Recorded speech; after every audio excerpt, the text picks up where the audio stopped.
Archie. Ben from BTC Sessions, thanks for coming in, man. Yeah, I appreciate it. I'm glad to be here. Thanks for the invite. It's a pleasure, actually. You are one of the first people that I ever looked up.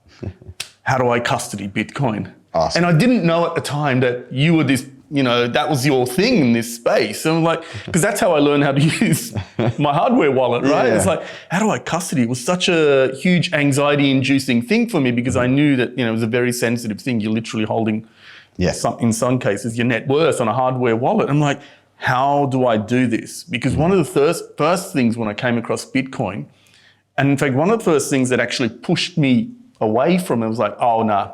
The technical aspect. I don't want to go through the learning curve. I'm not really that interested. Yeah. Because the user interface to buy Bitcoin and store it in like 2013, 2011, back when I first heard of it, I'm like, I'm not doing that just for this because it wasn't even worth anything back then. And I'm like, okay, I've made a decision. I'm going to buy. And I was so angst-ridden, anxiety-driven. I was like, how do I do this? Yeah. And your videos were so helpful to me. Oh, thanks, man. And it's amazing to me that you put all that knowledge, that helpfulness, and you pour yourself into these videos and they're just all available for free. Yeah, it was a labor of love for a long time. And it came from a place of having the same experience as you, where I came into Bitcoin. I was like, how the hell do I do any of this? And I would ask online. I was looking for YouTube videos. I was like, where's the tutorials? I'm a very visual learner. I need to see it. And I started digging around. There was nothing. I was like, oh my God, what do I do? And most of the answers I got back, how do I do this? Go to this forum post and scroll down through the comments and somebody made some bullet points on how to do it. I was like, I don't learn like this. Yeah. So 2 years of screwing up and then figuring out what I did wrong and then learning how to do it right and tearing out my hair. And then I was like, okay, I'm comfortable enough. Maybe I'll make a video and it'll be helpful for somebody. I think what you do is the single most powerful thing in the entire space for onboarding users. And I say that sincerely because the whole experience of buying and then self-custody is really daunting for people. And I'm not sure how much people in the space who are already immersed in the space, many of whom have a technical pedigree, understand how much friction it presents. Because it is a learning curve. It is a steep learning curve, and getting it wrong has really serious consequences, right? Yeah, we grow up in a world where we're effectively told to be responsible for all these different things except our money. It's always like, well, don't take care of that yourself. Leave it with somebody else. They'll secure it for you. And so we're used to this idea that, you're not the one to secure your own money. And Bitcoin is not designed that way. It's actually, it's counterintuitive to most people because, you think that the banks or whoever, they know something more than you, or they have a skill that you don't have. But with Bitcoin, it's like you're safer self-custodying, because when you leave it with somebody else, it's actually it's a big honeypot, not only of information, but of everybody's money. And the reward for somebody getting a hold of that is so great, and it's irreversible once they get it. But it is a steep learning curve just in terms of it's so new and foreign to people. Looking for a secure, trusted way to buy, sell, and hold Bitcoin? Gemini has been leading the way since 2014. Founded by the Winklevoss twins to be a security-first, fully regulated Bitcoin platform. With Gemini, your Bitcoin is protected with enterprise-grade security, backed by insurance and Type 2 certifications for SOC 1 and SOC 2. Whether you're new to Bitcoin or a long-time hodler, Gemini gives you the tools to stack sats and build generational wealth your way. From simple one-tap buys to advanced charts and trading features, it's all here. Buy, sell, and hold securely. That's Gemini. Gemini. Bitcoin with confidence. Need cash without selling your Bitcoin? With DeBiFi, you borrow against your Bitcoin, non-custodial, multi-sig escrow, and you keep your keys. No banks, no selling, just institutional-grade liquidity with terms up to 2 years and APRs as low as 9%. All transactions are signed using private keys on your own device. Using a 3 of 4 multi-sig setup, 3 out of 4 keys must approve every transaction, giving you control, transparency, and peace of mind. Whether you're a hodler, miner, small business, or treasury team, DeBiFi gives you the cash you need now without giving up your Bitcoin upside or triggering a taxable event. Get liquidity, keep exposure, and stay secure. That's DeBiFi. DeBiFi, your Bitcoin, your money. Yeah. When people do start self-custodying, in your experience, what do you think they struggle with the most to come to terms with? So I would say it's a couple of things. Number one, just the idea that your wallet doesn't hold the Bitcoin. That's a tough one for people to kind of figure out. So the way I usually explain it is, okay, well, you know that a bank just holds a ledger of who owns what. And they basically, okay, this person has this much money. Well, Bitcoin is just a global ledger for anybody that anybody can look at and see where all the Bitcoin lies. But your wallet, so that means all the money is on the ledger. So what does your wallet actually hold? It holds the key to your money. It allows you to unlock your money on the ledger and move it anywhere you want. And so getting around that concept is a difficult one for people. And then starting to be like, okay, this holds a key. I can make a backup of a key. Oh, okay, so I have a spare key for my house. It unlocks. And they start to realize like, okay, I can't give my key to people. The other tough thing is in and around hardware. And understanding the difference between like a wallet on my phone and then I've got this device, but I see the money on my phone, but I've got the device. So where is the money? And again, figuring out like, oh no, the key is on this device that's offline. And it's a difficult concept for people to grasp that you're not holding money, you're holding keys. I don't think we've got the nomenclature right, but it's such a convenient and easy to understand thing to just call it a wallet because it's money, right? Yeah. But it doesn't really help people understand exactly what the device does. Yeah. It's a signing device. Yeah. But, we've got, I don't know if there's a better way to name it so that people understand more intuitively what it actually does. Yeah. Well, there's these old talks from Andreas Antonopoulos and he used to Legend. say, and he used to say like, realistically, we should have called it like a keychain because that's kind of more accurate to how it actually performs. Yeah. Okay. I guess people, by the time they come to you, they've already been orange pilled to some extent, right? Yeah. Not necessarily fully ideologically, but they've bought some and they're like, Ben, how do I take this off an exchange, right? Yeah. Are you against people using any kind of custodian? Because I associate you as the self-custody guy. Yeah, what I would say to that is my goal is to get people to be as self-sovereign as possible. And where a person starts in that journey doesn't matter. It matters that they get as far down that pathway as possible. Thank you for saying that. Yeah, and so so this is the thing. Okay, Bitcoiners always talk about low time preference. And okay, we got to think long term. Where do we want to be in 5, 10, 20, 30 years, generations, whatever. But so many Bitcoiners teach in such a high time preference way. It's horrible. Okay, break that down for us. Because I know exactly what you're talking about and I just bang my head and go ahead. Okay, yeah. Hey, you want to buy Bitcoin? Cool. First thing, you're going to set up a node. What the fuck are you doing? What are you doing? Okay. When you go to teach a child how to read and what the alphabet is, you don't plop down human action in front of them. And you don't make fun of a kid for sounding out the letters of the alphabet because they haven't yet been able to read human action or some other massive text.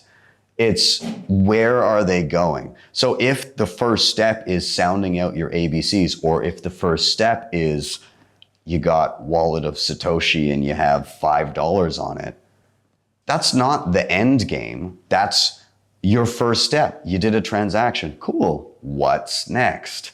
And so it really depends where the person is coming from.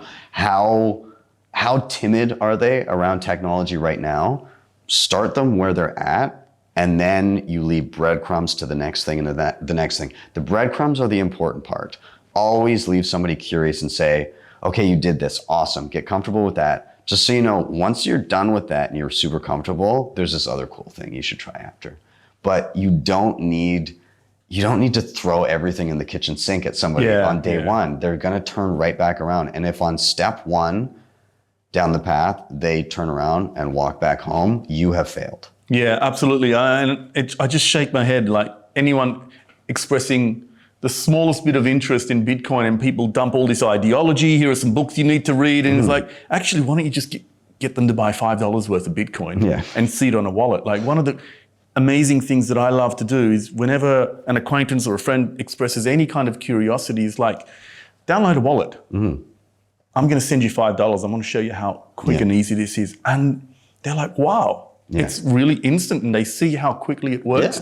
And instantly they're kind of inured to any kind of FUD around this thing is too slow, too cumbersome, it doesn't work, right? Even if it's, on Lightning, it's only $5, whatever. But that's the reaction I always get straight away. I'm like, they've started now. Like they have some Bitcoin now. Right? So next time they see a headline, they're like, yeah, I got some Bitcoin. I mean, it's so nice to just have that first interaction and have it be simple, and it sparks the curiosity for more. And so again, if you want the curiosity, you want the excitement, you don't want the, oh God, this is way too complicated. Because again, like what is your end game? Think low time preference. It's gonna take more than one introduction to Bitcoin to get them fully orange pilled and hardened and like maybe eventually get down the path of running a node and all these different things. But how do you start? How do you get them there? And a lot of people forget how long it took them to get where they are now. And they expect somebody to come in and them to be like, I'm here, be here with me right now. That's not how it works. Absolutely. I know we get accused of being like cultish, but in some respects, I wish we were more cultish in the sense that anyone who expresses any sort of curiosity or interest, we actually embrace them and encourage them as a first reaction rather than act like gatekeepers, like, are you ideologically pure enough to be accepted into the realm? And like, come on, bro, that's not the way to do it, right? Again, people will, if you, and again, I guess I kind of see there's two lines of thought here. Number one is when you go to have a conversation with somebody, and you immediately attack what they're saying in a way that makes them feel like they are indeed being attacked. What are their defenses are going to go up. When you can adjust your conversation in a way that they begin to ask questions, or they ask questions of themselves, and you can tailor your conversation in a way where they actually kind of come to the conclusion, or you help them come to the conclusion that you've come to in a way where they feel they've done it themselves. And you can just prompt that by pulling questions out of them. Why are we here? What do you think is important? Do you think that censorship resistance and immutability and sound money is important? Is it important that the rules we have now are the same rules that we can anticipate they're going to be the same rules 100 years into the future? Is that important to you? Or do you think that the rules of a global money should change constantly? Because if you think it's important that we know how this thing is going to work well into the future, this, that, and the other thing have changed quite frequently. And so like you can begin to tease that out of them without being accusatory. Now, it's a little bit different if somebody's scamming somebody. Like, Sure. Yeah. And so like, this is where I am appreciative of some of the hardliners that are maybe abrasive. What ends up happening is without the hardliners, sometimes being abrasive, what happens is it gives a free pass to some people. So having those people, it shifts that Overton window where at least there's a stigma, and you get people not as blatantly trying to be as scammy. So like there's a purpose for all of this. I want to talk about that a little bit more, but I want to get back to the orange pilling because I spoke to Mark Moss. Was it yesterday, guys? We had Mark Moss in. Was it yesterday or the day before? Yeah, it was the first time I met him. He's a fantastic guy. And we discussed the same thing with orange pilling. And he has a really good understanding of the sales process, the business development, relationship building. And I really wish there was something in this space that was like orange pilling 101. In the same way that you put together your, your how to self-custody tutorials, because there is a skill to persuasion that I think more people need to learn in this space. And I think we have an army of people who want to help others understand Bitcoin, but they fall into the traps of demonstrating, either being gatekeepers or trying to demonstrate how much they know as a way of impressing people, right? Yeah. And it just doesn't work, right? There is a process to convincing people and being persuasive. Yeah. And I'd love to, I'm not the guy to lead that, but I can definitely give that a boost. I'd love to put together some people. If you'd be willing to work on that, I'd love to put you, Mark Moss, and whoever else would be willing to work on that, because I think there needs to be an orange pilling handbook as much as a self-custody handbook. Yeah, exactly. It's funny. I'd say in general, if you're introducing somebody to Bitcoin, and it's not the practical, but before that, the why of Bitcoin. Typically, I feel the conversation should be, the person that's doing the orange pilling should be asking more questions of the other person than telling them. That's sales 101, right? Yeah. If the client is talking, you're persuading them. They're persuading themselves in the process. They're demonstrating their objections that you can answer. And they're actually engaged in the process rather than being defensive and passive in the conversation. So it's like, but I just think they're far, as a culture in the community, I think we don't quite grasp that very well. We don't demonstrate that in our orange pilling efforts. Yeah. Who would have guessed? Who would have guessed that a bunch of, autistic cypherpunks would not be good at social skills? I mean, I say this in a self-deprecating way too. Like, I was not a social person early on. It took me a little bit of time to be able to have a good conversation with people. So I love my autistic cypherpunks. I say this in a very endearing way. And I think that's what built Bitcoin and made it so robust. But we need to, for those that are out there and want to orange pill, the number one thing you can do is learn how to be empathetic. Empathetic, a good conversationalist, and understand, your goal should be to understand the person that you're talking to, not to just throw information at them. Yeah. And it's like, that is the weakness of many men in general, I think, and the community's dominated by men. I think it's like an 85, 90, 10 split, something like that, right? At least my Twitter analytics demonstrate that. And even my Instagram account, which is much smaller, but reflects the same split as well between men and women. And it's safe to say most guys in general are not as good at being empathetic. Yeah. And I think that sort of pervades the culture as well. But but you made a really interesting point, something I raised with Dr. Jack Cruz the other day, is like, we have an immune response to shitcoinery and scammers. Yeah. And I think that's incredibly healthy. Yeah. And I don't want to do anything to diminish that. I want to encourage that.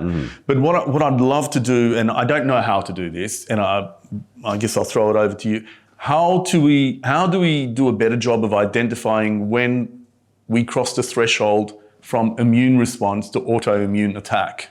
That is a good question. Again, it's how do you identify the threshold of when somebody is being scammed to when they're becoming a scammer, right? Because I see a lot of interactions where somebody that's been misled says something, and then the response to them is basically, F you, you're a piece of crap, you're a scammer, blah, blah, blah. A lot of times those people are just the ones actively being scammed. And so, it depends, like, what's your goal in the interaction? If the interaction is to save the person from being scammed, then you need to adjust how you have that conversation.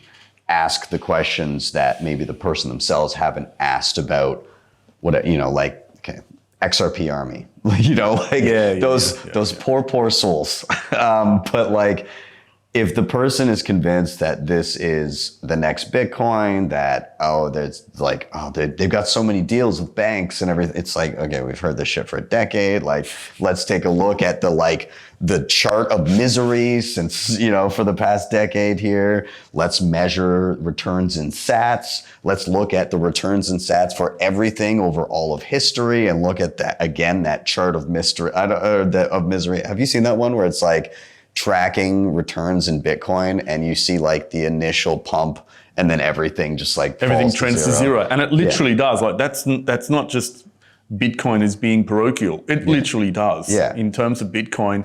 And we're seeing that realization dawn on quite a lot of people. My thing is, like, at the moment we've got the developer community. I stay away from their conversations because I'm not a technical person. I don't want to be a technical person. I'm a consumer. I'm a user. I'm an end user, right? So I judge the usability, the UX, all that sort of stuff. So, but we've got developers calling each other scammers because they have a difference of opinion. And merely having a difference of opinion is an attack on Bitcoin, apparently. So, and I think what happens is, because Bitcoin has a technical pedigree in its origin, right? From both libertarian, cypherpunk origins. And I think those values and that sort of avatar of the OG Bitcoiner is what dominates the culture. And everyone coming later sort of aspires to reach that level of discourse. They think they're the values and the characteristics that I need to imbue to become a part of this community. But it's like, someone's expressing an interest in Bitcoin, but they happen to buy gold, or they might also happen to be, dabbling in some other stuff, or they might still hold stocks and they think cash flow or undervalued stocks are also of value, right?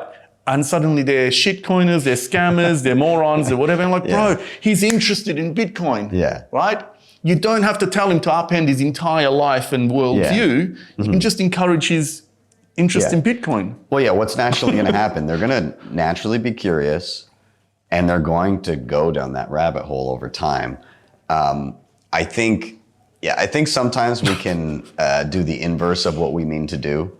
And again, everybody's going to have their own approach, so I'm not going to prescribe anything for anybody. But my approach has been to, again, understand the person that I'm talking to, and lead them down a path that might maybe help them better understand how I've gotten to where I've gotten in terms of my understanding. Especially if I see like a glaring, oh, you missed this, then I'll be like, oh, you should check out this video or this book or something. It's super helpful. I really enjoyed it, and it pertains to what you're talking about right now. Highly recommend. So, again, it's a touchy, difficult thing, and I do think that the term, scammer and stuff like that, it's losing its meaning a little bit when it gets oversaid. And I think that there's instances where people themselves are victims of, affinity scam type things. It should be reserved for people who are actively and deliberately trying to deceive others for their own personal gain. That is a scammer to me. If someone has a genuinely, sincerely held view that I think is wrong, I don't think they're dishonest. I don't think that makes them a scammer. But if they're pushing a particular agenda, or let's say positioning something as like the next Bitcoin, so to speak, right? Like, that is clearly a dishonest take. And if they're doing, and if I perceive that they're doing it for a personal gain, let's say to harvest subscribers, or maybe even worse than that. That is scam behavior, and it should be called out. But expressing an interest in other things, I just think that's misguided. Exactly. And that's where you can probably do the most good for those type of people and save them from the inevitable pain of that by providing them with resources that are going to make them question where they're at. So I have a friend of mine.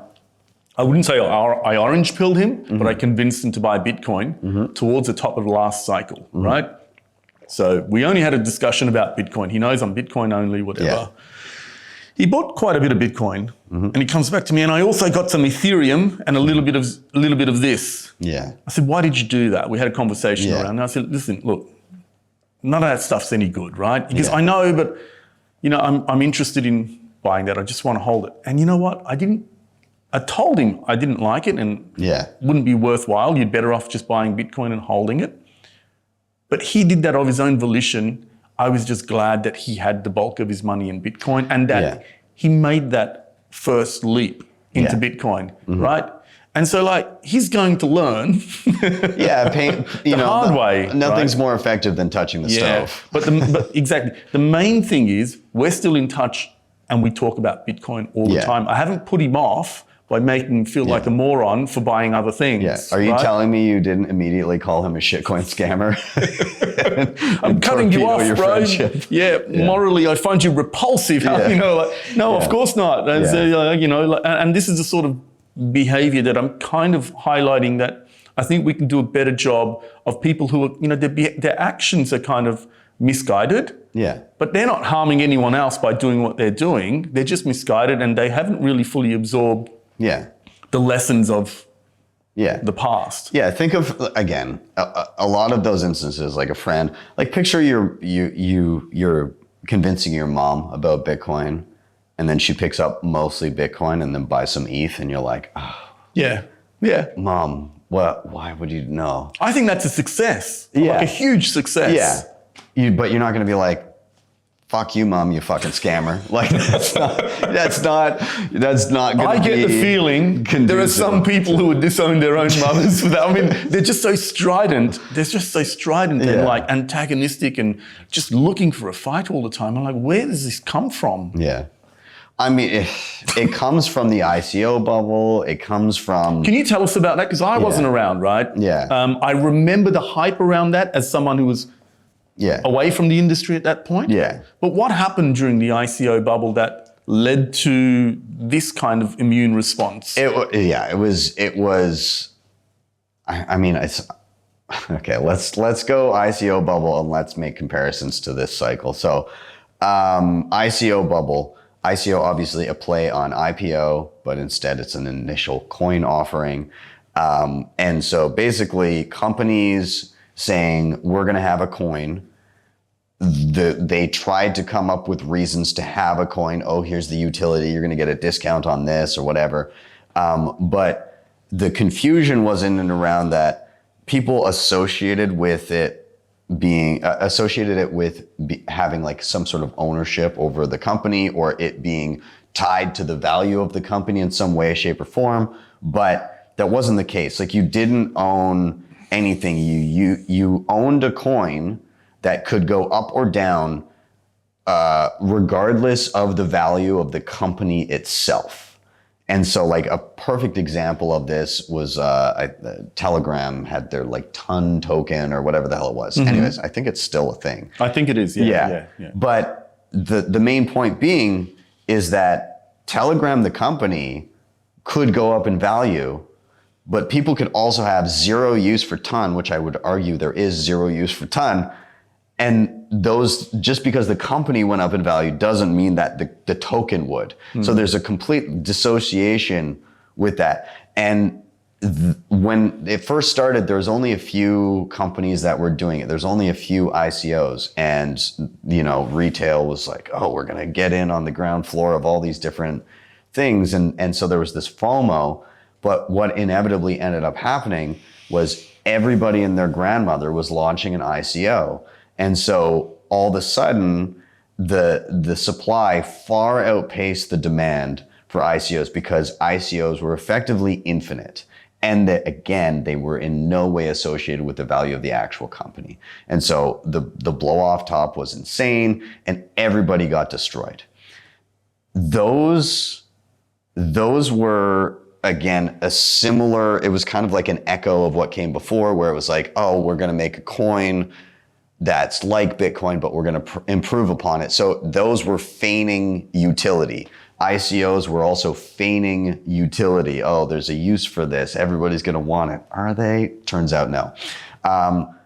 Jump forward to this cycle, it's much more blatant that there's no value. Because what's big this time around? Meme coins. It's literally an overt admission. This has zero value. It is just bullshit. And gambling. Yeah, and Which gambling. I'm kind of happy. I said this in another interview. Yeah. I almost respect the fact that they're honest about it now. And this is pure gambling. Yeah, at least people know what they're buying. Yeah. It's like, Hawk Tua coin is not going to be the foundation of the future economy of the world. Base layer of global capital. Yeah, Right? so it's like people understand that. They understand what they're doing there. Now, do I think they're smart for buying any of that crap? Absolutely not. But at least it's overt with that. It's not like this is going to have real utility in the future. It's like, and you see it in the charts. It's like everybody like apes in and then it dumps immediately. Obviously dumped by insiders probably, but like it's at least there's not an expectation that I'm like seeding, generational wealth to my family. Like, no, this is like pump and dump. And that's all there is to it. And it's obvious to everyone who goes into it. Yeah, and it's kind of, in my mind, it's the final non-Bitcoin associated thing that kind of puts the nail in the coffin of things external to Bitcoin. I think what we're going to be seeing now is like, oh, this token on Bitcoin is a thing, and even that I think might be short-lived. People are going to try and put things on Bitcoin or market as L2s to Bitcoin. I don't know how well that's going to go. I feel like people are starting to see through the BS quicker. That's my hope. It feels like there's almost been a capitulation amongst the altcoin environment where you're seeing all these very prominent people start tilting towards Bitcoin. Yeah. Can I tell you what I think the shitcoin this cycle is? Go on. Okay, keep going. I know what you're going to say. Can you guess? Yeah, I can. Okay, let's talk about that. Go on. Okay, I think the shitcoin this cycle is Bitcoin Treasury Companies. Tell me why. Okay, so I'm going to make a comparison. I'm just going to say that the hype around them is already getting to levels where I'm like, this is not ideal. Now, do I think that Saylor's going to blow up? No. He's already been through a bear market. He's got his ducks in a row. Like, he knows what's up. But what I think is in the process of happening is people see Saylor's success.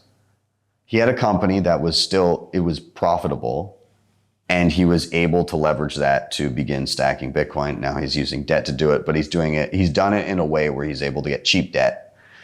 What I think we're about to see is companies that are already bleeding money, that aren't profitable in any way, shape, or form, that are going to be like, all right, let's get some debt, let's buy some Bitcoin, put it on a treasury, and pump the stock. And what will happen eventually is, as always, there will be a bear market, and those companies are going to be forced to sell because nobody's going to want to buy their shares anymore because Bitcoin will be down and it won't be the hyped thing at the moment.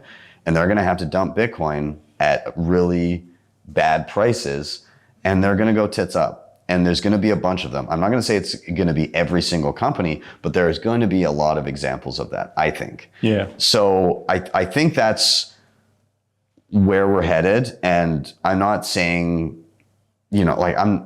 for me, I'm not super interested in owning MicroStrategy myself, but I wouldn't call it like a shitcoin. It's still a functioning company. But you're talking about the long tail, so not the top 2 or 3, not the Semler Scientifics, Metaplanets, maybe probably not, and MicroStrategy. They seem to have fairly disciplined corporate finance operations, right? Let's Let's see what they do, because MicroStrategy's proven itself through a bear market. They're not going to sell. Yeah.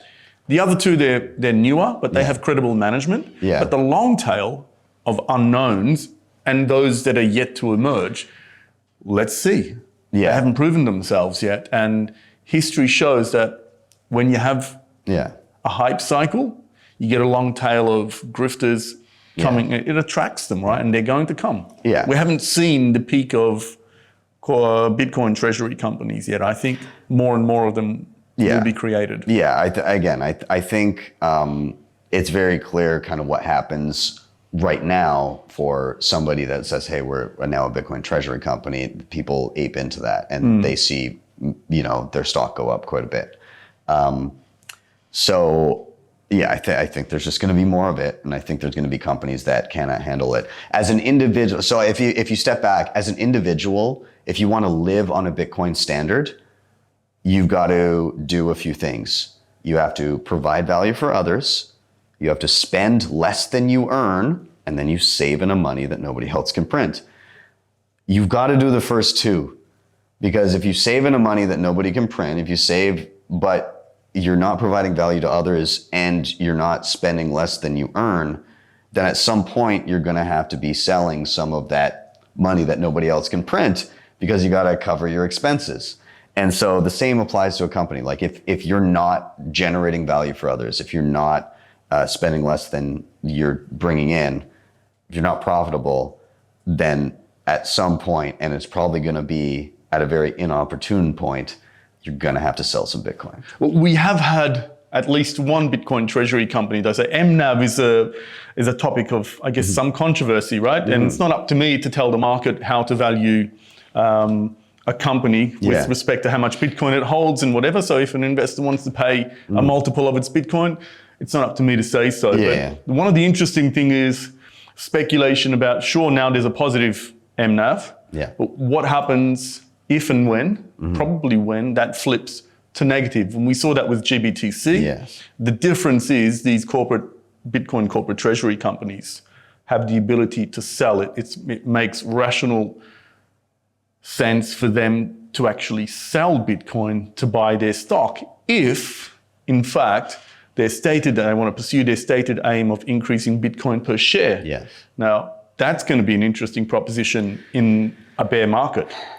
So here's, okay, I don't want to get conspiratorial here, but I'm going to get a little conspiratorial here. That's all right. Let's go there. Yeah. Okay. So I was chatting. Marty Bent, TFTC. I know of him. We're not connected yet. So we were doing a panel show recently, and we were talking about.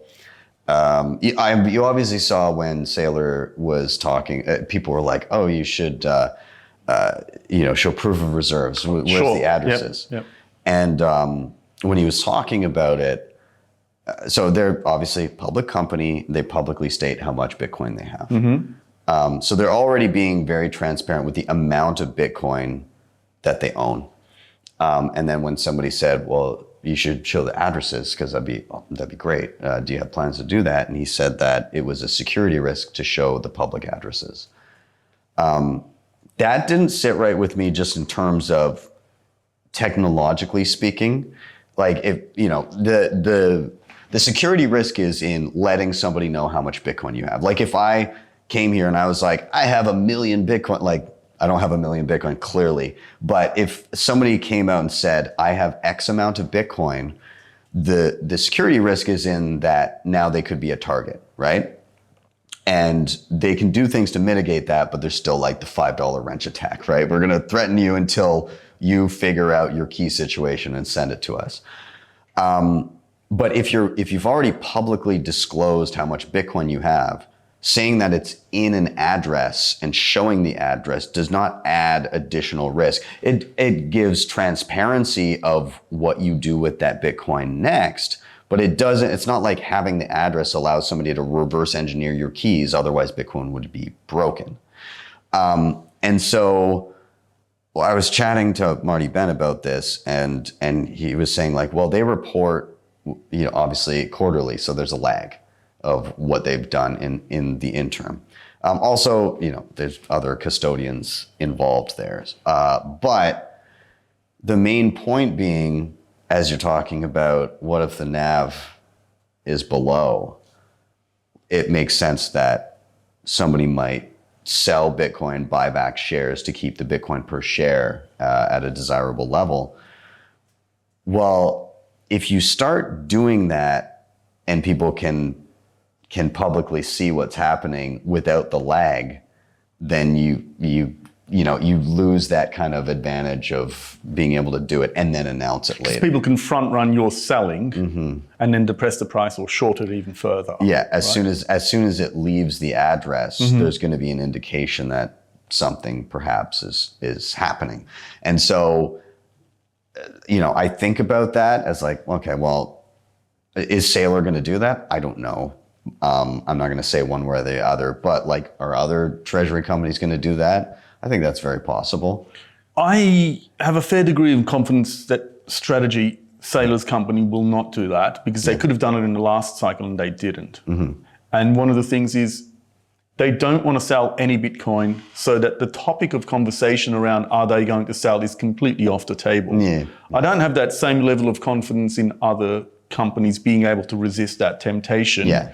In addition to that, some of the founders, CEOs, and chairmen, the one in particular, has already said that we will absolutely sell if we are negative MNAV. Yeah. Right? So there's already an admission that we are a financial engineering operation and we will financially engineer to our benefit in terms of Bitcoin per share.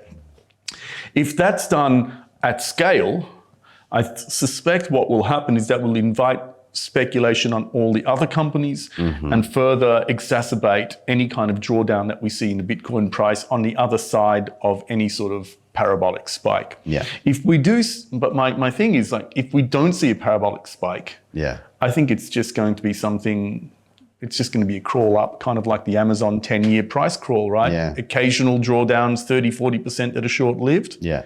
And it's going to be interesting to see who are the most disciplined operations who can resist that temptation.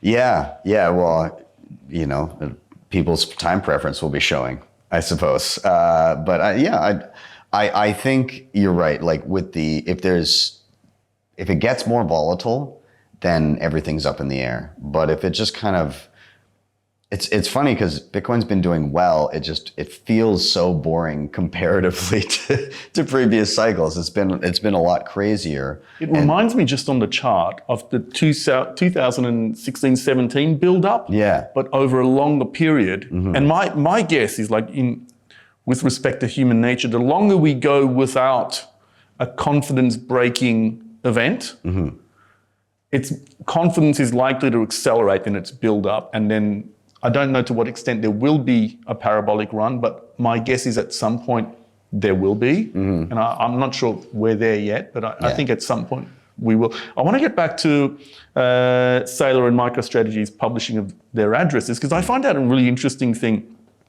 In one respect, I have a lot of respect for the ethos of don't trust, verify. Yeah. But in this instance, I'm like, their addresses are known. Arkham publishes them. Right? They're known. Like, we basically know them. It's just Saylor's company is not acknowledging that they are their addresses. Yeah. But in terms of matching addresses to known quantities of purchases, and as they progress with each purchase, they're quite known and documented. But I wonder, there's no security risk in the sense that someone's going to break the encryption and steal the Bitcoin. Yeah. But is there another vector of attack with respect to people maybe sending Bitcoin that's been obtained through, nefarious means? Is that something that they can filter out and manage on the back end? Well, you can block not block a UTXO, but you can basically, filter a UTXO saying like, okay, we're not going to spend this, or we're not, it's just like, at most wallets have a functionality where it's like, okay, you have labeling. I'm going to freeze this UTXO so it doesn't get spent and combined with other UTXOs. So you can do that. Also, it's, if somebody sends over like $50 worth of like black market, implicated in a scam Bitcoin, it's going to be pretty clear like what that is.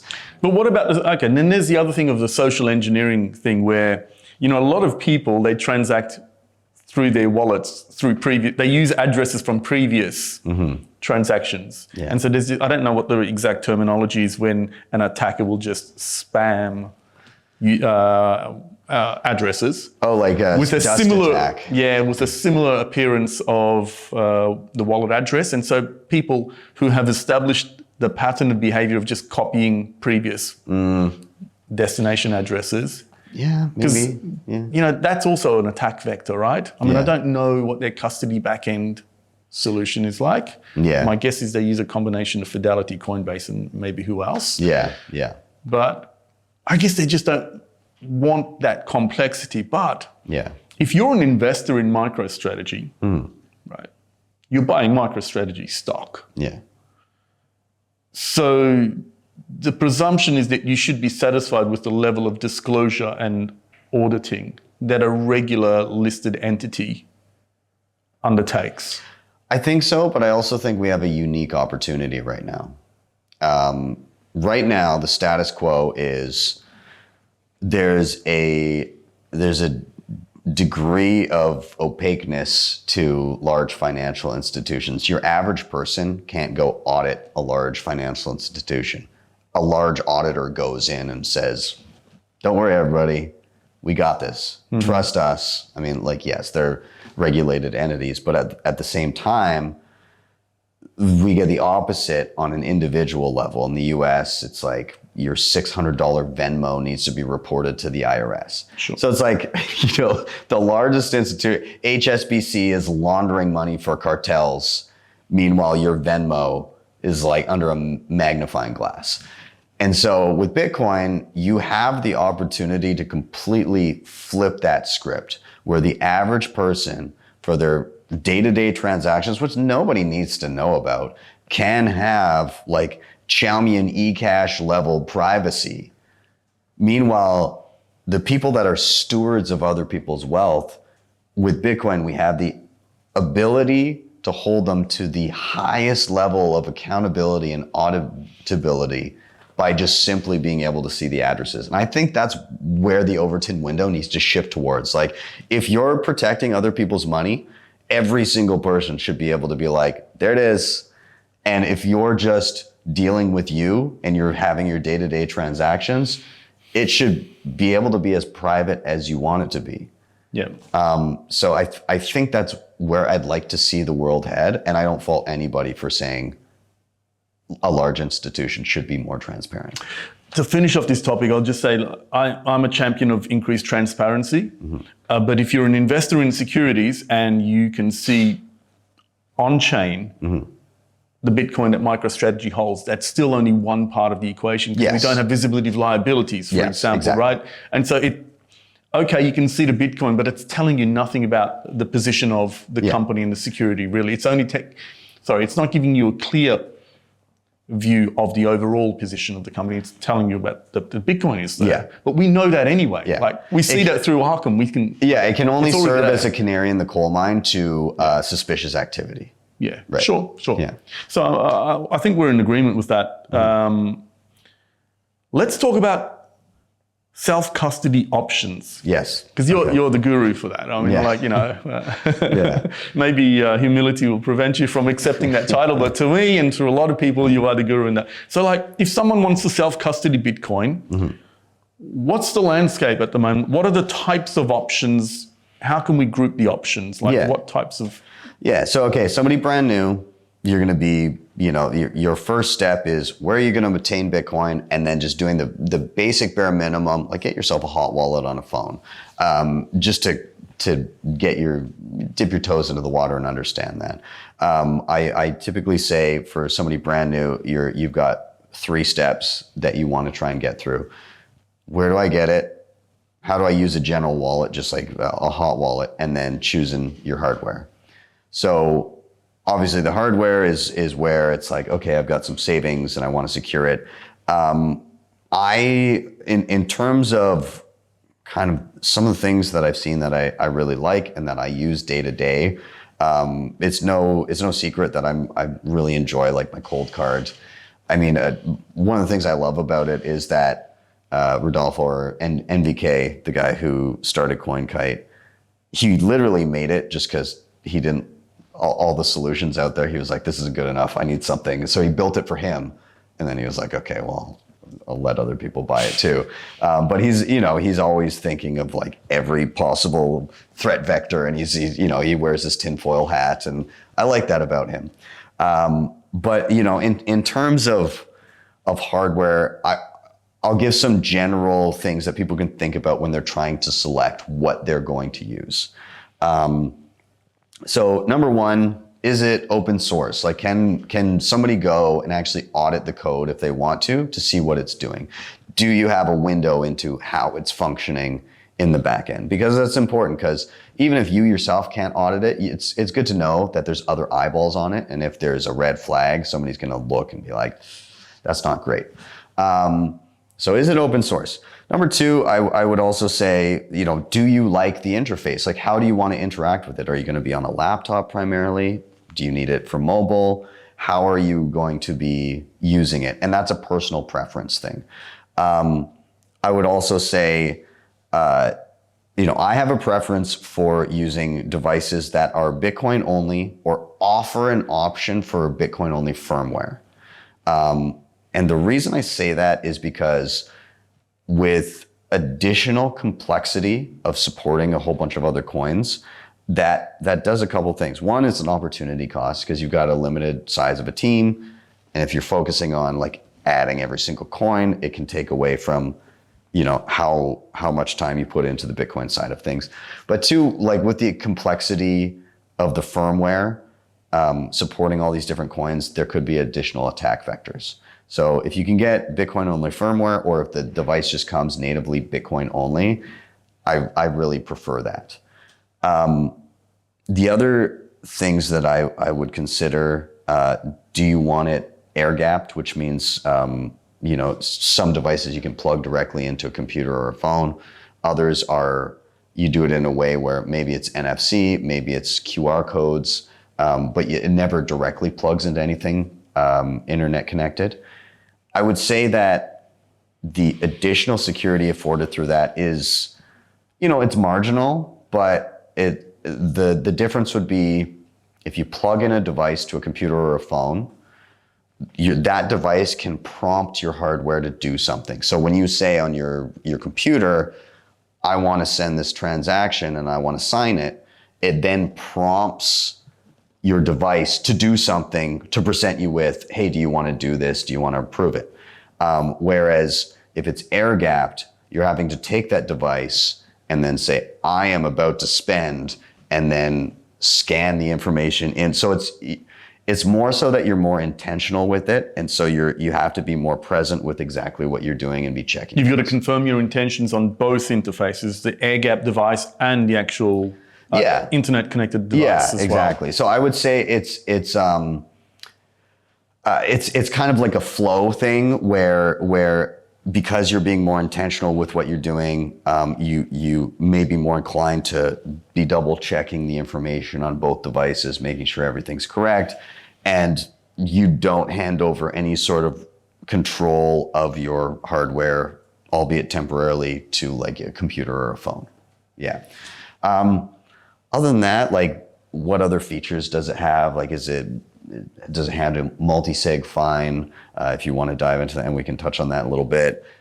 There's a lot of cool little features that I like to use all the time that, I can only get out of certain devices. So, yeah.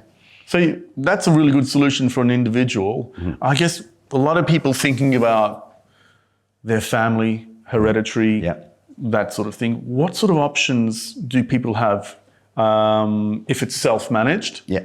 And are you familiar with some of the, I don't know if I should call them managed services, but I guess third-party facilitated services? Yeah. So, self-managed, I would say, be confident in the setup and the simplicity of it. Like, what you should be thinking, especially if it's fully self-managed, you want to think, if something happened to me right now, would my family know what to do? If the answer is no, you probably need to simplify. And so for some people, that might just be you have a device and a seed phrase, and your family knows where those things are. For some people, it might be you have a device and a seed phrase, but it's protected by an additional passphrase. And that passphrase is written down and kept somewhere separate, but your family knows what it is and where to find it if they're unsure. For others, you may be diving into multi-sig. And if there's people watching this that are like, I don't quite understand what that is, think of a regular hardware device. It's like you've got a digital vault and you've got one key that unlocks that vault. For a multi-sig, you've got a digital vault. It's got multiple keyholes, say 3 keyholes, and you require at least 2 of the keys to unlock the vault and open it. And what that does is it allows you to take those keys and put them in different locations. And it also allows you to potentially lose one of those keys and still be okay. And it prevents you from that $5 wrench attack. Somebody kicks in your door, they say, give me all your Bitcoin. You say, I've got 1 of 3 keys present here, maybe, if you even do. And that attacker then has to decide, okay, well, this was meant to be a smash and grab. Do I want to go on a road trip? Or do I want to get a plane ticket to go get this other key and figure it out? Like, odds are they're going to be like, But also the important thing, let's say it's a kidnapping and they don't have access to another key through you. Yeah. That gives the police time Yeah. to actually, Yeah. track you down and hopefully rescue you as well. Whereas if you've got it and they can take it from you, well then Yeah. it's gone. Right? Yeah, exactly. Yeah. And so, like the multi-sig is particularly useful in instances where you are concerned that somebody will specifically target you and potentially try to physically coerce you into giving up your Bitcoin. In that instance, in that moment, you cannot comply because you don't have enough key material present. And in terms of multi-sig, there's kind of 2 approaches. You can do it yourself entirely. The full responsibility is on you, all of those keys together, making sure that they're accessible. There's a number of things to take care of course. There are also multi-sig solutions where it's like an assisted multi-sig. And what that looks like is, let's say you have one where there's 3 keys. You hold 2 of them and like the backup to each one of those. And then a company would hold a 3rd key.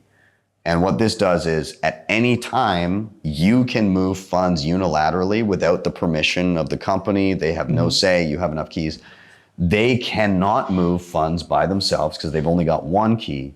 But if you lose one of your keys and it's backup, you can still go to them and say, can you help me sign this transaction? So that for you, it's like, I've got 2 devices. I've got a backup for each device. You can lose 75% of the shit you're supposed to take care of and still go to them and be like, I need you to help me sign this transaction. So you've got 2 of 3 keys and their backups. Yeah. So it's a fairly robust. Yeah. But you've still got, at worst case scenario, some way of recovering if you've made an error somehow, like you've lost. Exactly. Yeah, okay. And so it's the important thing to note there is there's a degree of trade-off in privacy, and it depends on the company that you're dealing with. Some of these companies may ask for KYC.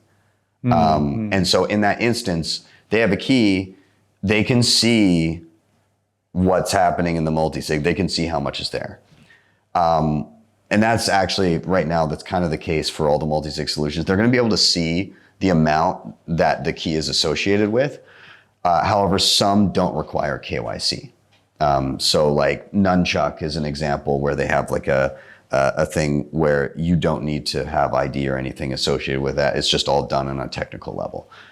So why are they asking for KYC given they're not providing a financial services, they're financial service to you? It's an encryption service essentially, right? Yeah, it depends. I think jurisdictionally, I'm not quite sure.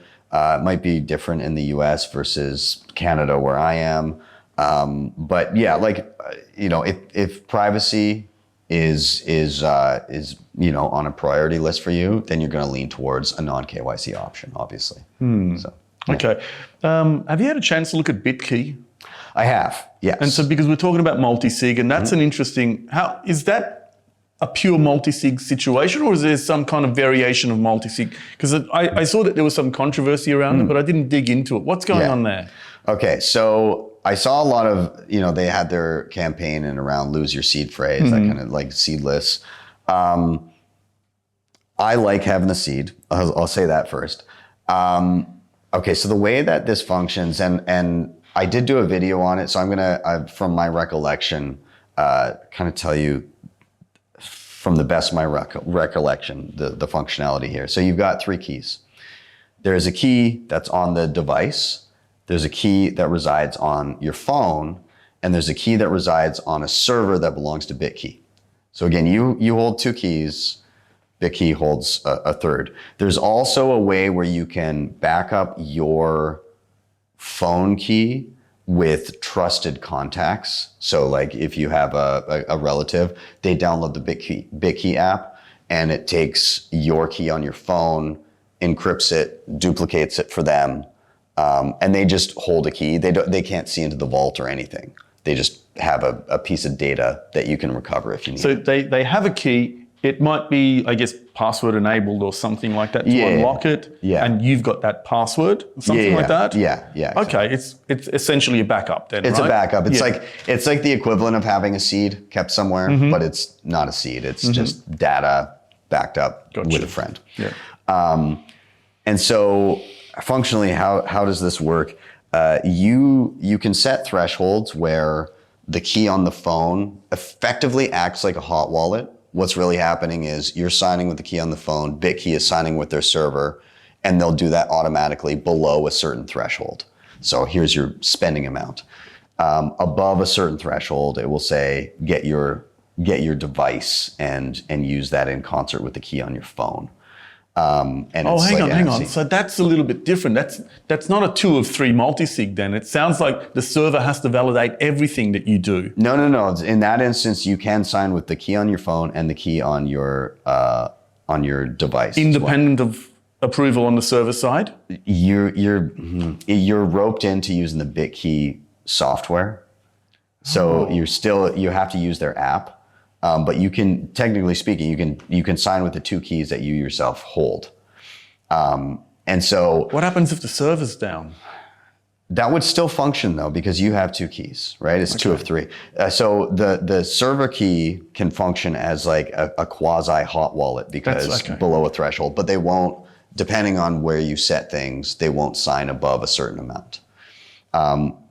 So, and then your recovery process, if you start losing everything, like technically you could lose the device, you could delete the app by accident, and you could still go to the trusted contact and say, there's a key here, I need that material back. And then you go to BitKey and you start the recovery process, and there's like a waiting period and all this. Okay, so my thoughts in and around this are, it's a little bit of a warm wallet situation as opposed to a cold wallet. And what I mean is 2 of the 3 keys are hot. You have a hot wallet on your phone, a hot key on your phone, you have a hot key on a server, and you have a cold key on a device. So that's kind of where I see the trade-off here. It's very easy to use. I understand the market that they're going after. What is their market? Who is their target audience for this? Their target audience, I think, is somebody that wants a nice looking device, that wants it to be super simple, that you really can't screw it up in terms of how to use it. It's that, right? Is there a compromise? I'd say it's in that it's warm, in that, so like, again, you kind of got 2 hot keys there. So somebody might look at that and say like, well, is it cold? Is it really cold storage? It's kind of in between, not exactly. And then I would also say right now, you have to use the BitKey software. So like, I can't be like, I want to take my multi-sig setup and migrate it to another piece of software. When you say hot, warm, cold, my understanding is anything internet connected is hot. Yes. And aren't they all internet connected? Not the device. The device is only when you engage. The device is like an NFC. Let's see. I got you. Oh, okay. Yeah. NFC and biometrics. It's got a thumbprint scanner. So, and again, some people aren't a fan of the biometrics. What I'll say is, it's obviously, I would say, more secure than just a hot wallet. But I would say it's not as secure as like a cold device that is, the key is on just a cold wallet. It's multi-sig. 2 of the keys are hot. So yeah, I don't know. It sits somewhere in between. How is it better than a multi-sig solution with like 3 hardware wallets? I would say it's not. So what convenience does it offer? Oh, convenient. Okay, yeah. So convenience-wise, it's super convenient. It is? Yeah. Like it's okay. that's the market. It's like I want this to be more secure than a hot wallet. I want it to be convenient and super easy to set up. It is those things. Okay. And so setting it up, it's like scan your thumbprint a bunch of times, tap the device to the back of the phone. If you want to share to a trusted contact so that you have a backup of the phone key, do that. And then it's like, it's done. So what's the controversy around this? That sounds to me like, it's maybe not as simple and as easy as a hot wallet to download, but it's somewhere on that spectrum towards hard wallet. If we say a hard wallet is the ideal, right? It's honest. It's definitely on the spectrum there. Yeah. It's more secure than a hot wallet.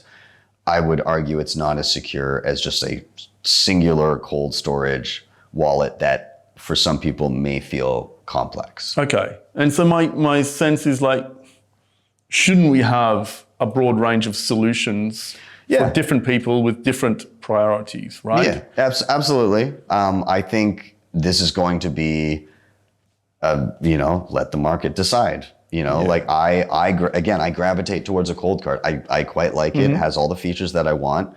Other people are going to gravitate towards things like the BitKey. And there's going to be more options that come up that are like it. And so at the end of the day, again, I appreciate the people that raised concerns about it because it takes that Overton window and it pushes it towards like, what's the most secure? And it makes people ask questions.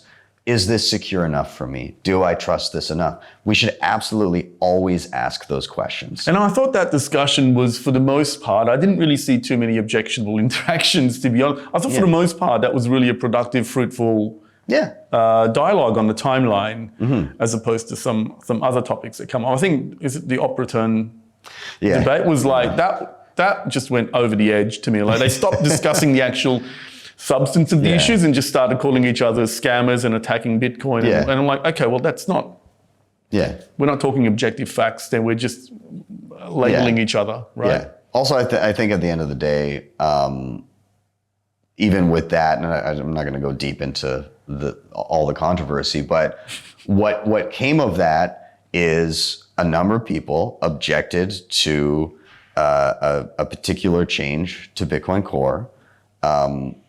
Bitcoin Core has merged that, and the people that are dissatisfied with that change have now opted to run Bitcoin Knots. And so people should absolutely be able to choose and run whatever implementation they want. And, right now, we've seen, it's still not a majority of nodes, obviously, but I think, 13%, somewhere in that realm, are now Knots nodes. And so it's a communication of like, some people were not fans of what happened with Bitcoin Core with the latest merge, and that was the result. That's healthy, right? Yeah, I think so. Yeah. I think that's totally fine. Again, you cannot force somebody to run a certain type of software, and so people will run what they prefer. If enough people run a certain type of software, then it may begin to shape what transactions get through. It's not at that threshold, anywhere close to that threshold right now, but who knows in the future what it will look like. So, but I think it did just communicate that it wasn't the issue did not have like full consensus, and so the subset of people that were not a fan of it have started running something else. Again, there was an issue of what I perceived as gatekeeping from some people on the Bitcoin Core side of things, saying if you haven't done such and such, then your opinion should be completely disregarded. And I think a lot of people found that objectionable because, well, they're users of Bitcoin Core and they're active members of the Bitcoin community. They contribute in many other ways. Yeah. And perhaps they felt like it was inappropriate to say, you don't count. Yeah. I mean, again, people can build what they want and people can run what they want. And, everybody that decides to run a piece of software, gets to decide whether or not their own opinion is valid. And I'm going to assume that everybody thinks that their own opinion should be valued in some way, shape, or form. With that said, like there's clearly an interest. So I've done videos on both. I've done, here's how you run Bitcoin Core, but then because people were curious how to use knots, I did make a video, how do you run Bitcoin knots? I thought it was going to be quite niche and that there weren't going to be that many views on it. And I think it's 25,000 views on how to run Bitcoin knots. So clearly like there was enough of a pushback on the issue that a lot of people were curious on how to do that. And so, I don't know, I'm not gonna tell people what to run, but at the same time, you know, it makes sense that some people decided to just switch. Why should someone run a node? Yeah, that's a good question. So running a node, you're gonna have a copy of the entire history of Bitcoin's transactions and the rules that underlie the network. And so when you run a node, don't think of it as necessarily like helping the network. Think of it more as like a selfish action. And so we always use the term don't trust, verify. And that's what you're doing when you're running a node. You're saying, I'm going to trust my own copy of the Bitcoin blockchain to check my balances, my transactions, and to relay things to the rest of the network. When you are not running your own node, what's the difference? It means that you're trusting somebody else to give you that information. But not only that, when you ask somebody else who's running a node to give you that information, depending on how you connect to them, you could be giving away information about yourself to them. Because you're checking out a particular wallet address, and so they can collect your IP address, they can identify how much you might own. Yeah, and it's not just a particular address, it's like your full XPub. So it's like, hey, here's my XPub, which is every address that you own. And you're saying, can you check all of these addresses for a balance? And if they have an IP address, there's like an indication that this person asking about this balance is here. So if you're not a fan of that, then you might want to run your own node, or at the very least, use a wallet that connects through Tor or use a VPN or something like that. Fuck. Yeah. I wasn't aware that block explorers are borderline nefarious then, aren't they? Well, I mean, again, if you go through a block explorer and you're looking up particular transactions and you're not using a VPN, then they could log that information.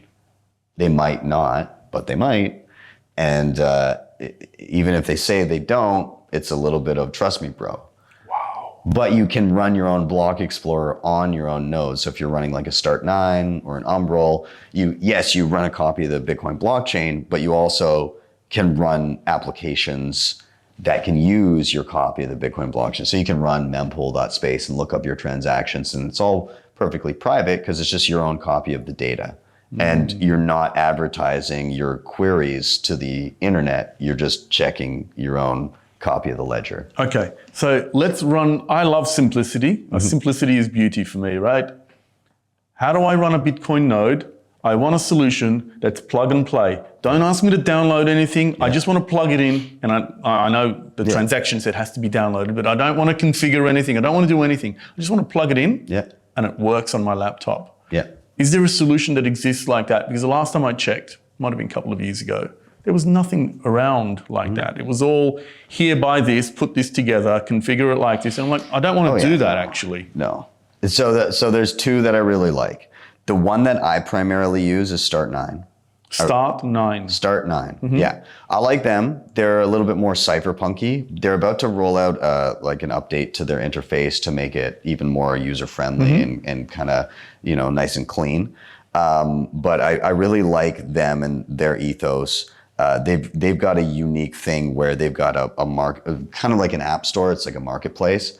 But the whole idea with them is they have a Start9 marketplace where you download the apps that you want, but anybody can create a marketplace. And so what that means is if anybody kicked in Start9's doors and said, you guys are done, the whole project is open source. Anybody can spin up another marketplace. So your Start9 continues to function because you just plug in the address for the new marketplace. What about quality and security assurance of the apps that are in that marketplace?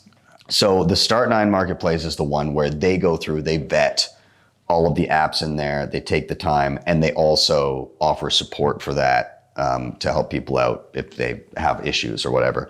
The community marketplace is, again, you know, the apps in there, hopefully open source and everything, but that you have to be conscious of what you're installing.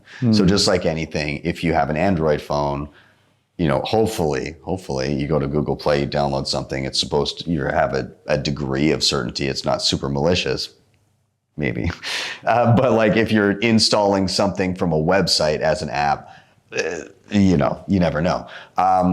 So yeah, Start9 is the one that I like, but it's a bit more cypherpunky and kind of, you know, there's elements of it that can be a tad more technical. If you want it looks like an iPad and it's just like click and go, then that's going to be Umbrel for you. Umbrel, okay. Yeah, Umbrel, again, practically for both devices, what do? It shows up at your door. It's a box. You plug it into the wall. You plug an Ethernet cable into your router.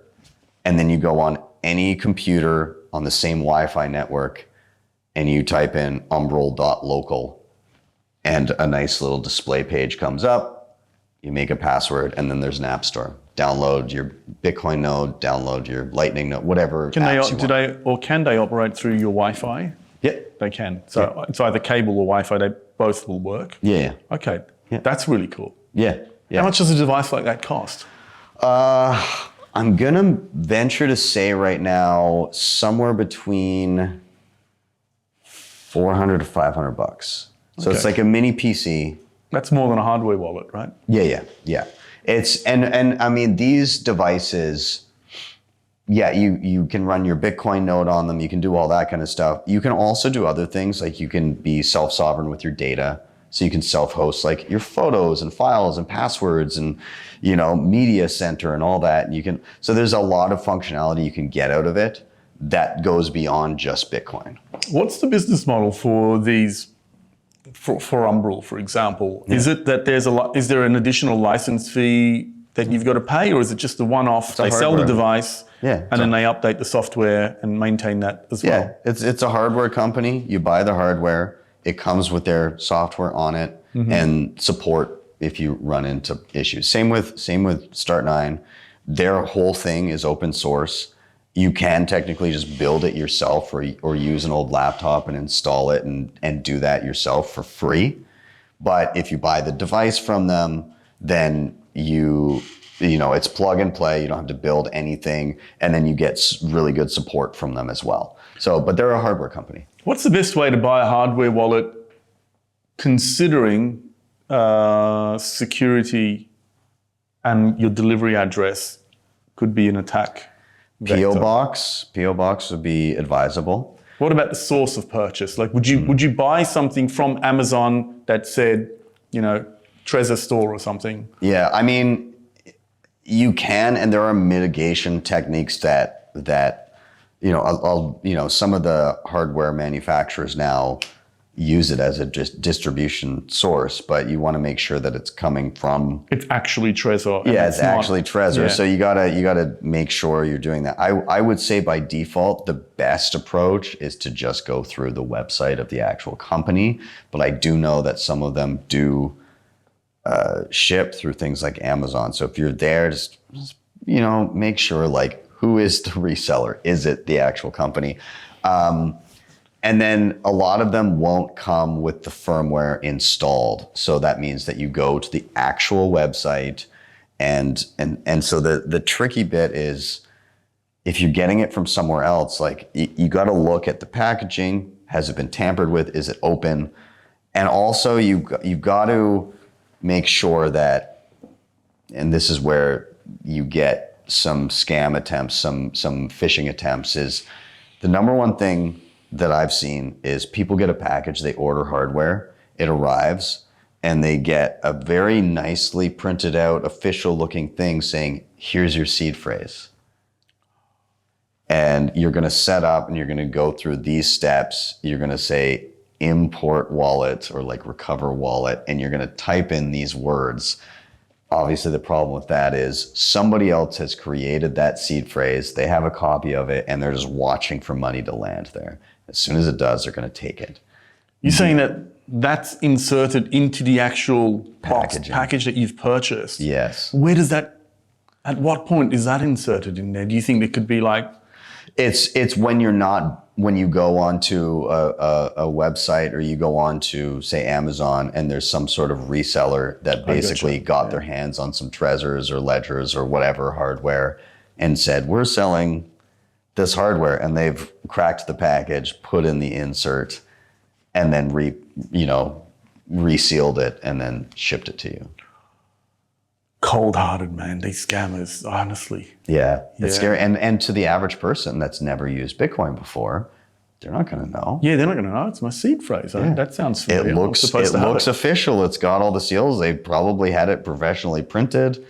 Why wouldn't they? Because, the payoff is going to be pretty lucrative if they ship enough of those things. So, yeah, you got to be careful out there. I would advise to just go to the main company's website. That's going to be your best plan of attack to prevent those kind of man-in-the-middle phishing attempts. Do you do VPN reviews? I've not done VPN reviews. I've used a few different VPNs. I like the ones that accept Bitcoin. Yeah. Yeah. I reckon you should do VPN reviews. It's like Bitcoin adjacent. Yeah. You have the credibility, right? It's like, yeah, I would totally go to you for a VPN, because it's one of the things that I think it's important in this space to have VPN. Up until, 6 months ago, I never had a VPN. And I bought one. I'm like, this is possibly the best value purchase that I've ever made. Yeah. Because it costs you barely anything at all. Yeah, it's cheap. But in terms of what it enables, just from a geolocation point of view, when you're using entertainment services, you're like, I can watch anything in the United States that we don't have here. And that's just a value unlock in and of itself. Yeah. But the privacy benefits are incredible, right? I use a VPN quite often. In particular, maybe I'll tap dance around this one, but sometimes there are services perhaps related to Bitcoin that are not available in certain jurisdictions, but they are available in various places now. I see. Yeah. So. I'm in the habit of, because if you only switch on the VPN at times when you're doing something sensitive, there's a sort of pattern matching behavior that could leave you not necessarily vulnerable, but perhaps if someone's surveilling. Yeah. So I have a habit of just using the VPN when I need to use the VPN, and then also various times just randomly switching it on and off, like for periods of time that even if I don't need it, like I'm just reading the news, so that at least nobody can understand how I'm using it, and that if I am using it, I'm doing something sensitive as well. Yeah, exactly. It's super useful, and just being able to have that on all your devices. And again, like sometimes a website's not going to work somewhere. Sometimes, actually, even I do live on a Bitcoin standard, but I do have like credit cards and stuff like that. And sometimes you're traveling and your banking app is like, oh, you're in a weird place. Like, it's okay, just turn on the VPN and it works fine. Even just like YouTube, the YouTube Studio app. If I'm trying to like go through and do stuff with YouTube on my laptop or on my phone, if I do too many things, it's like, oh, this is a different location. We need to lock this down, and like we need to get you to re-put in all your info and everything. Just turn on the VPN, so I'm back home. And I don't mean to give you homework, but honestly, you'd be awesome to do some VPN reviews. Because when I was going to choose one, it's like, hang on, how do I know if they're even trustworthy? Because there's so many of them, and the most prominent ones are not necessarily the most trustworthy ones, even though you have all sorts of influencers endorsing them, because they do offer lucrative endorsement deals. But it's just a lot of hard work to find one that is actually trustworthy from a technical solution point of view. And then there's the issue of who are the beneficial owners of these organizations, Yeah. for example. So I didn't realize until very recently that some of them are heavily linked to various intelligence organizations around the world, right? Interesting. And quite a lot of the most prominent ones are kind of under the umbrella of one beneficial owner, heavily Okay. tied to Intel. I didn't know that, Yeah. right? And so and I'd trust you to do it too. I'll add that to my list, actually. I hadn't really thought about doing videos on that, but not So the way I decided was like, I saw a bunch of Bitcoiners that I know and trust posting about, have you heard of Mulvad? That's literally the one that I Yeah, there's no sponsorship or endorsement with Mulvad. I just saw a bunch of them posting about it. I'm like, okay, let me see. And I went online and I absolutely loved the onboarding experience. Yeah. There's no sign up. There's nothing.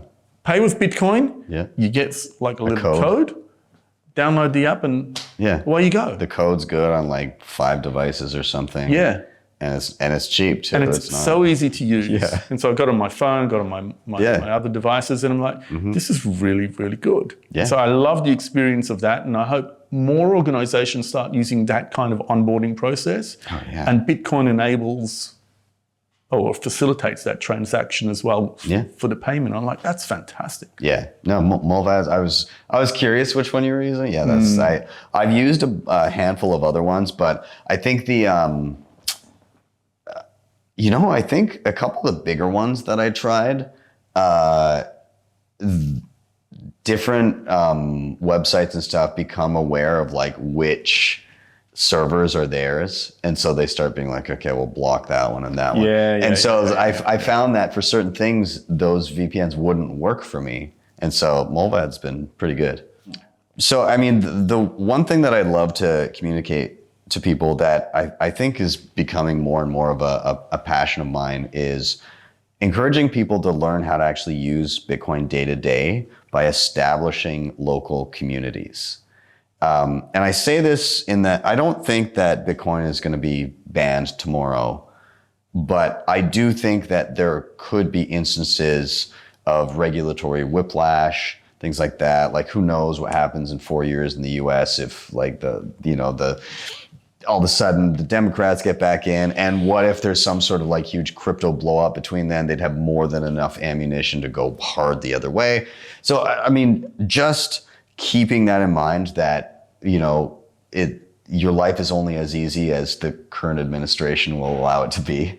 I think it's really worthwhile for people to know how to earn, secure, but also use Bitcoin. And so Use as in spend.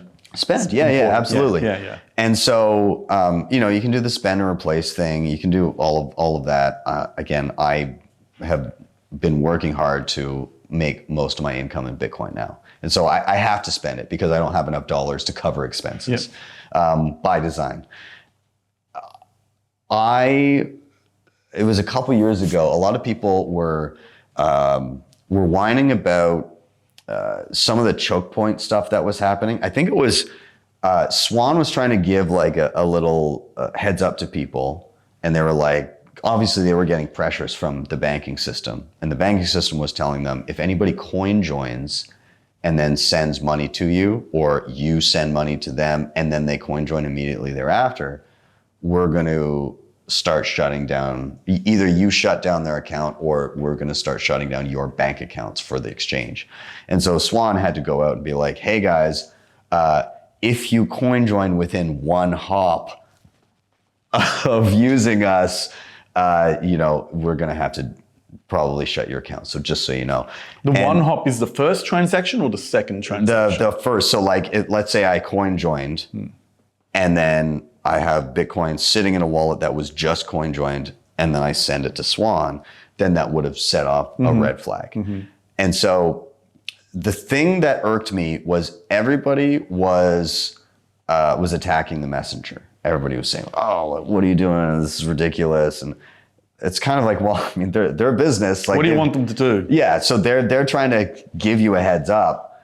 And nobody was proposing what I thought was the obvious solution is you just learn to use Bitcoin peer-to-peer, and that goes away. Like, I recognize right now there's a need for on and off ramps for people. That's going to be the easiest access into and out of Bitcoin if they need to. But the goal, I think, for anybody is in that realm to become obsolete, because that means that everybody's using Bitcoin. And so why don't we kind of help with that by actually starting using Bitcoin? And so I thought, if not you, then who kind of thing. So I was like, okay, well, maybe I'll start doing this at home. And so we started an initiative called the SAT Market.